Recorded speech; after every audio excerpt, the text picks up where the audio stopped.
আমাদের ক্ষমতায় যেতেই হবে এমন আমরা ভাবি না। আমরা জনগণের কথা বলতে ভাবি, আমরা জনগণের ভোটের কথা ভাবি। এটার জন্যই তো আমরা আন্দোলন করেছি এতটা বছর।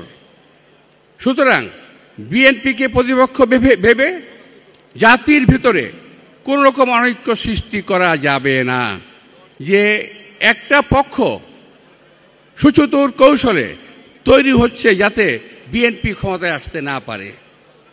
এর জন্য যা করতে হয় করবে, দেশে বিভক্তি হবে, বিভক্তি এসে আসবে, চেষ্টা করে যাচ্ছে। মাঝে মাঝে দেখি এইটা না হলে নির্বাচন হতে দেওয়া হবে না, এইটা না হলে নির্বাচন করতে দেওয়া যাবে না। এই সমস্ত কথাবার্তা হলো অনৈক্যের কথাবার্তা। বিএনপিকে সামনে রেখে অনৈক্যের কথাবার্তা বলা হচ্ছে। সামনে বিএনপির ক্ষমতায় আসার সম্ভাবনা আছে ইনশাল্লাহ, উনি বলেছেন।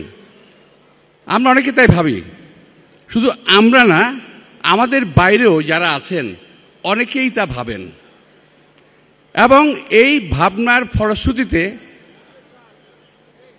অনেক ঐক্যের কথা বলেছেন এখানে, যে ঐক্যবদ্ধ থাকতে হবে অন্তত একটা জায়গায়। আমি একমত, আমার দলও একমত, একটা জায়গায় ঐক্যবদ্ধ থাকতে হবে আমাদেরকে। স্বাধীনতা, সার্বভৌমত্ব এবং আওয়ামী লীগের প্রশ্নে আমাদের ঐক্যবদ্ধ থাকতেই হবে। কিন্তু এছাড়াও তো ঐক্য হওয়ার অনেক জায়গা আছে, সেখানে কেন অনৈক্য হচ্ছে? For more updates, follow us on Facebook, subscribe our YouTube channel, get the latest update on www.daily-sun.com.